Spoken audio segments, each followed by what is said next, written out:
Hello and welcome. This is Dr. Raja, and I'm back with you uh, with another video for my channel.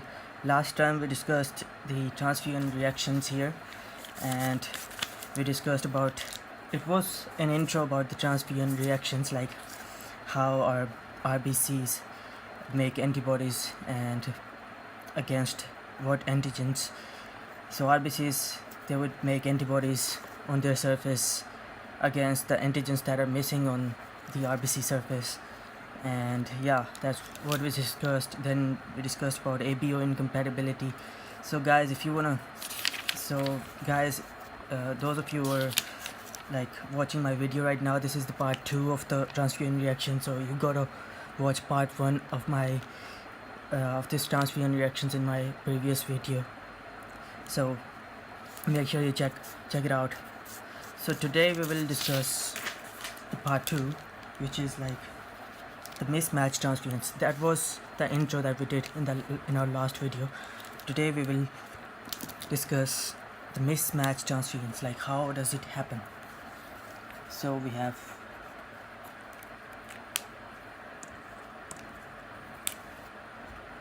mismatch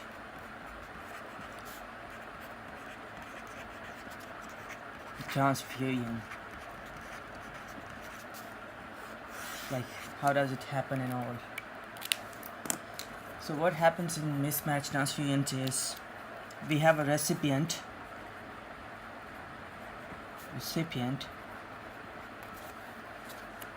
which has blood group A. We have a recipient that has blood group A, and on the other hand we have a donor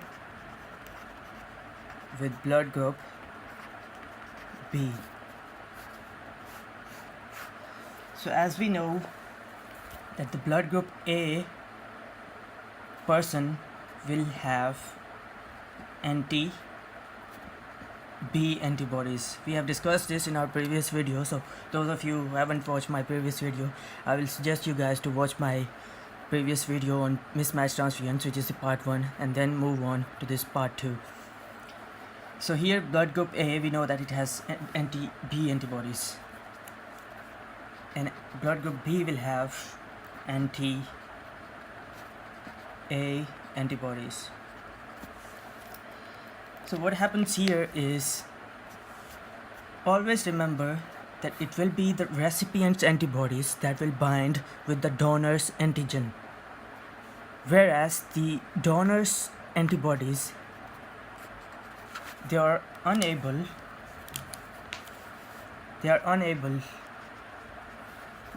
to produce any reaction.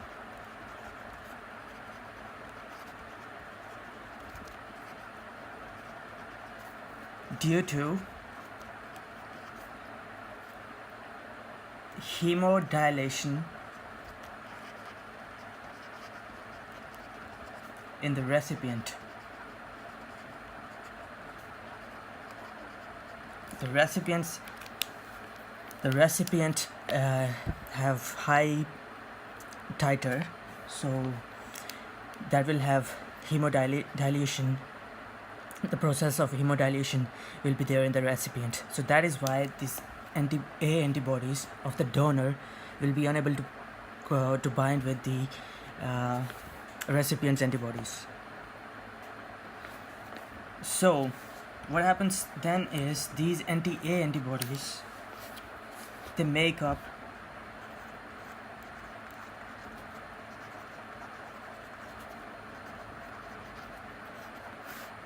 they get fused with the RBC antigen, the donor's RBC antigen, and this donor and this RBC antigen is a universal donor.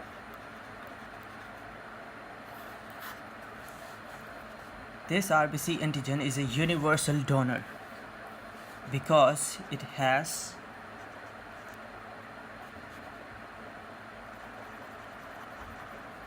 and this type of antigen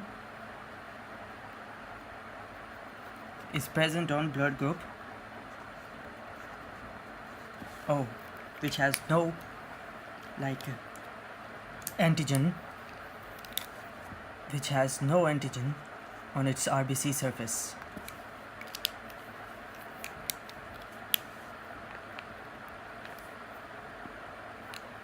So in the recipient antibodies, the anti-B antibodies, they will always bind with donor antigen. They will always bind with donor antigen.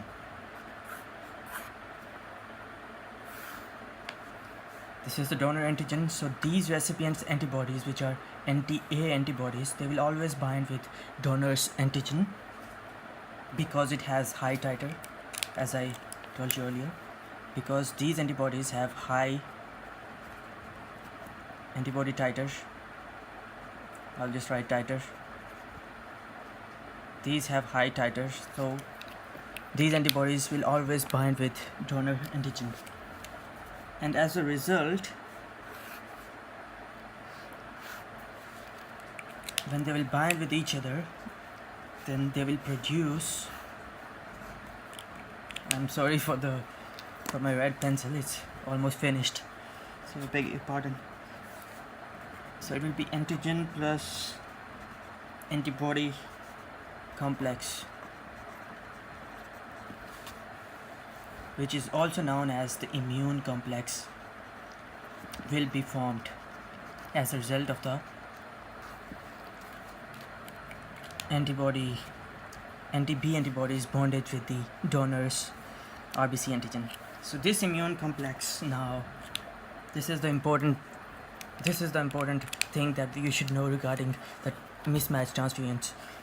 This immune complex, it will activate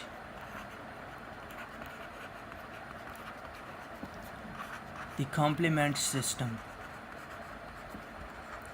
So those of you who don't know about the complement system, they should check out general pathology. So this complement system is like an abnormal system of in our immune system that would, when it would get activate, we'll discuss. When the complement system activates, what it does, it will release certain intermediates.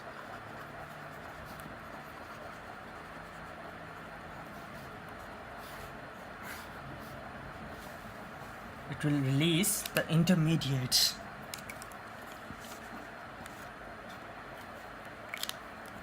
So what are the intermediate?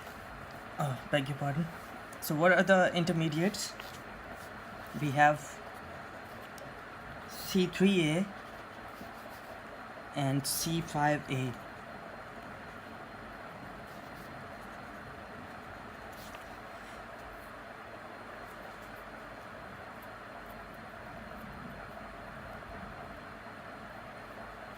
So C3A and C5A are the anaphylotoxins. These are the anaphylotoxins that can release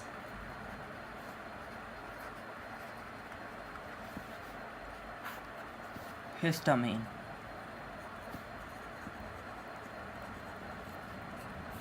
So C3A and C5A are the anaphylotoxins that can release histamine. So this histamine is released from mast cells or basophils.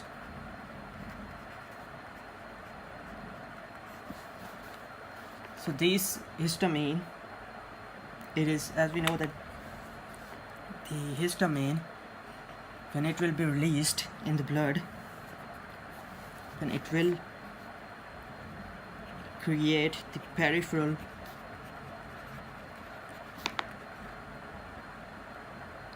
pooling of blood. So what histamine does is it will cause the pooling of the blood in the periphery. So there will be peripheral pooling of the blood, plus there will be decrease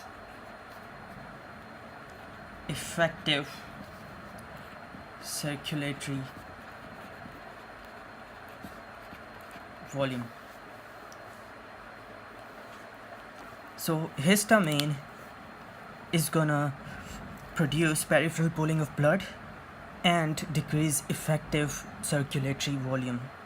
When there will be pooling of the blood, then of course there will be decreased effective circulatory volume, and as a result of these two, the histamine release, widespread production of the histamine,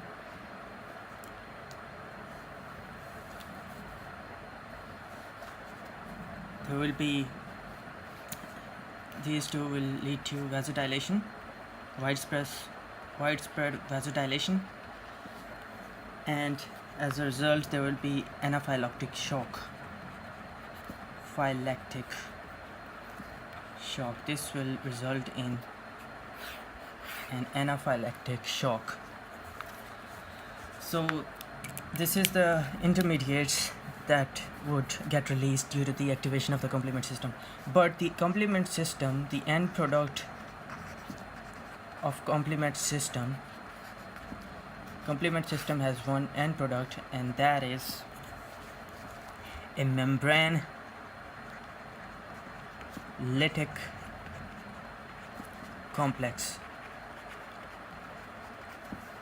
So this you would know once you would study the complement system. I won't be teaching you that complement system because that takes a long time. So I suggest you to go to general pathology and study the complement system. So membrane lytic complex. So what it does is, the end product is C5b 6 7 8 9. So this is the end product of the complement system, which is a membrane lytic complex. And this complex, what it does is it destroys lipid bilayer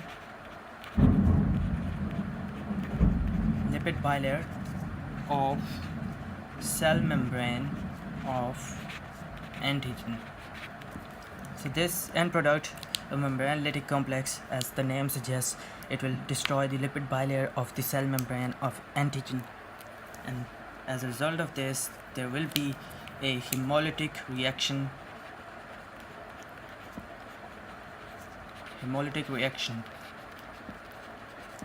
You know what a hemolytic reaction is. There will be hemolysis, meaning there will be destruction of the RBCs. But this one is not fatal. This type of hemolytic reaction is not fatal. It can be controlled, and the hemolysis will be of the donor RBC. So there will be membrane lytic complex, destruction of lipid bilayer of cell membrane of the donor's RBC antigen. So this is the mismatch transfusion. I hope you got it. If you don't know, if you want to revise it, then you can pause the video, or you can just go back, go to the previous few minutes and revise it again before moving on. So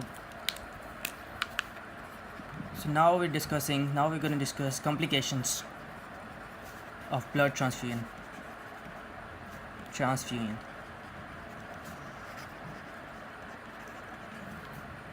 Complications of blood transfusion. So first of all, there is transfusion reactions, as we have just discussed.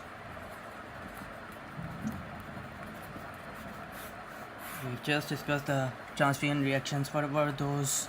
I hope you all know. There is anaphylactic reaction, due to the release of histamine in the blood. Then there is hemolytic reaction due to the end product, the membranolytic complex, that would cause hemolytic reaction. Then there is simple pyretic fever reaction, simple pyretic reaction in the donor's blood, and there will be sensitization of WBCs plus platelets due to repeated blood transfusions. So there will be sensitization of white blood cells plus platelets due to repeated blood transfusions, and the type of sensitization of white blood cells and plus platelets, we have an example, and that is the famous thalassemia.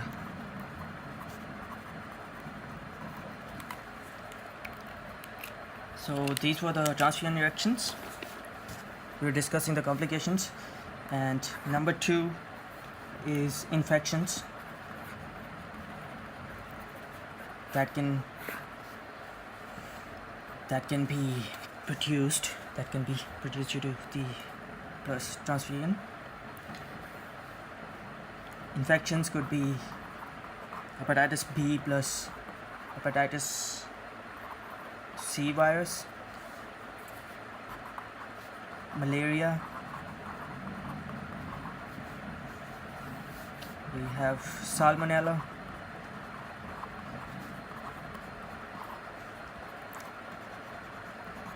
certain viruses and bacteria that can produce infections. So these viruses and infections, like bacteria, that can be the complications of blood transfusion. And the next thing, there will be fluid overload.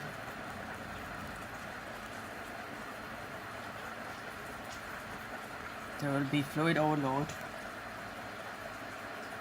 That will cause heart failure.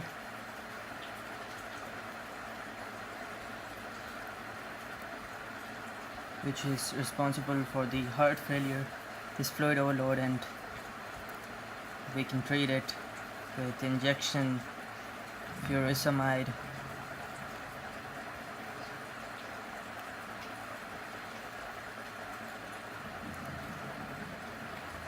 We treat it with injection furosemide. And next we have number 4, we have trolley. Trolley stands for transfusion related acute lung injury, which is acute respiratory distress syndrome. Mostly it's written as ARDS. So trolley, which is translated acute lung injury, that would be produced due to the blood transfusion as a complication of a blood transfusion, and for example it is acute respiratory distress syndrome, which is a complication of the blood transfusion. Number 5, we have the local complications.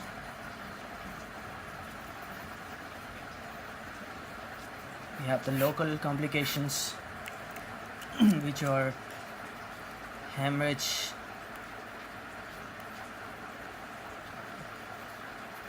could be infection, which is thrombophlebitis, of vein. This type of infection is can occur during transfusion.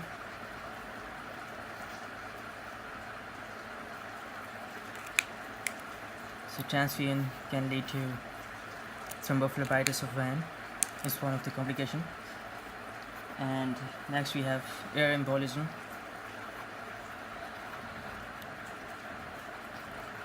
It's one of the local complication of blood transfusion. Then we have coagulation defects.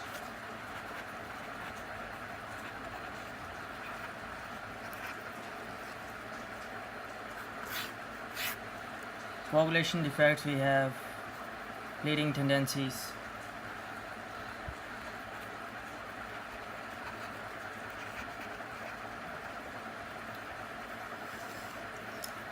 so these are all the complications of the blood transfusion.